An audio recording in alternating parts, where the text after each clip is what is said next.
அடுத்தவங்களை ஏமாற்ற நினச்சா என்றைக்காவது ஒரு நாள் நாமளே ஏமாந்து போவோங்கிறத உணர்த்துகிற ஒரு நல்ல கதையை பார்க்கலாம் வாங்க.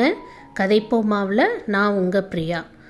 கிருஷ்ணதேவராயர் அவரோட அம்மா மேலே ரொம்ப அன்பும் மரியாதையும் வச்சுருந்தார். ரொம்ப வயசாயிட்டதுனால அவரோட அம்மா நோய்வாய்ப்பட்டு இருந்தாங்க.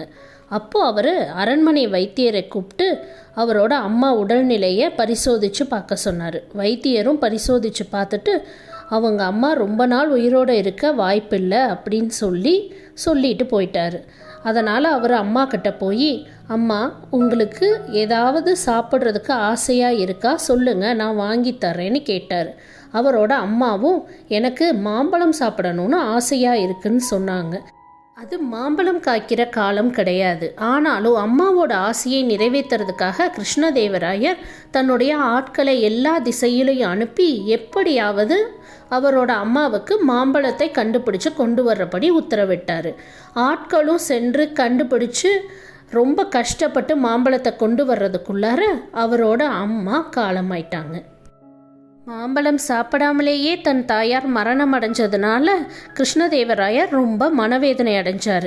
அதற்கு ஏதாவது பரிகாரம் பண்ணணும்னு நினச்சி அவருடைய அம்மாவுக்கு செய்ய வேண்டிய இறுதி சடங்குகள் எல்லாத்தையும் முடித்ததுக்கு அப்புறமா சில புரோகிதர்களை அழைச்சி அவரோட அம்மா மாம்பழம் சாப்பிட ஆசைப்பட்டதையும் அதை சாப்பிட்றதுக்கு முன்னாடியே இறந்துட்டதையும் சொல்லி இதுக்கு ஏதாவது பரிகாரம் இருக்கான்னு கேட்டார். பேராசை பிடிச்ச புரோகிதர்களும் மாம்பழம் சாப்பிடாமல் இறந்ததுனால அவங்களுடைய ஆன்மா சாந்தி அடைய நீங்கள் 108 மாம்பழத்தை தங்கத்தால் செஞ்சு 108 புரோகிதர்களுக்கு கொடுங்க, அவங்க ஆன்மா சாந்தி அடையும்னு சொன்னாங்க. மன்னரும் அதை நம்பி 108 தங்க மாம்பழங்கள் செய்ய ஏற்பாடு பண்ணினார். சில நாட்களிலேயே தங்க மாம்பழங்கள் தயாரானது. அதை எல்லாத்தையும் 108 புரோகிதர்களுக்கும் மன்னர் கொடுத்தாரு. புரோகிதர்களும் மகிழ்ச்சியோடு அதை வாங்கிக்கிட்டாங்க. மன்னர் இவ்வாறு செஞ்சது தெனாலிராமனுக்கு தெரிய வந்துச்சு. மன்னருடைய இந்த மனவேதனையை பயன்படுத்தி புரோகிதர்கள் அவரை ஏமாத்தினது தெரிஞ்சு அவங்களுக்கு தக்க பாடம் கற்பிக்க நினைச்சான் தெனாலிராமன். பிறகு தெனாலிராமன் புரோகிதர்களை சந்தித்து, என் அம்மாவிற்கு திதி வருகிறது, அதற்கு தாங்கள் அனைவரும் வந்து புரோகிதம் பண்ணுங்கள், என்னால் முடிந்ததை தருகிறேன் என்றான். புரோகிதர்களும் மகிழ்ச்சியோடு தெனாலிராமன் வீட்டுக்கு வந்தாங்க. வந்த புரோகிதர்களை வரவேற்று உட்கார செய்து பிறகு கதவையெல்லாம் நல்லா பூட்டி தாளிட்டான். ஏற்கனவே நன்கு பழுக்க காய்ச்சிய இரும்பு கம்பியால் எல்லாருக்கும் ஒரு சூடு போட்டான். புரோகிதர்கள் ஐயோ அம்மான்னு கத்திக்கிட்டு மன்னரிடம் சென்று முறையிட்டனர். நடந்ததை கேள்விப்பட்ட மன்னருக்கோ தெனாலிராமன் மேலே பயங்கர கோபம் வந்தது. தன்னுடைய பணியாட்களை அனுப்பி தெனாலிராமனை இழுத்துட்டு வர சொன்னார். தெனாலிராமனை பார்த்ததும், ஏன் புரோகிதர்களுக்கு இவ்வாறு சூடு போட்டாய் என்று கேட்டார். மன்னா, என்னை மன்னிக்க வேண்டும், நான் சொல்கிறத கவனமாக கேளுங்க. என் தாயார் உடல் நலம் இல்லாமல் இருந்தார். இறக்கும் தருவாயில் அவருக்கு வலிப்பு நோய் வந்துருச்சு. அதுக்கு வைத்தியர்கள் என் தாயாருக்கு சூடு போடும்படி சொன்னாங்க. ஆனால் நான் சூடு போடுறதுக்குள்ளார என்னோட அம்மா இறந்துட்டாங்க.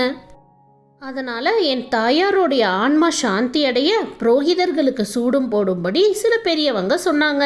அவங்க சொன்னபடி தான் நான் புரோகிதர்களுக்கு சூடு போட்டேன். இதில் என்ன தப்புன்னு கேட்டான். இதை கேட்ட மன்னர் கோபம் வந்து, என்ன தெனாலிராமா, உனக்கே இது முட்டாள்தனமாக இல்லையான்னு கேட்டார்.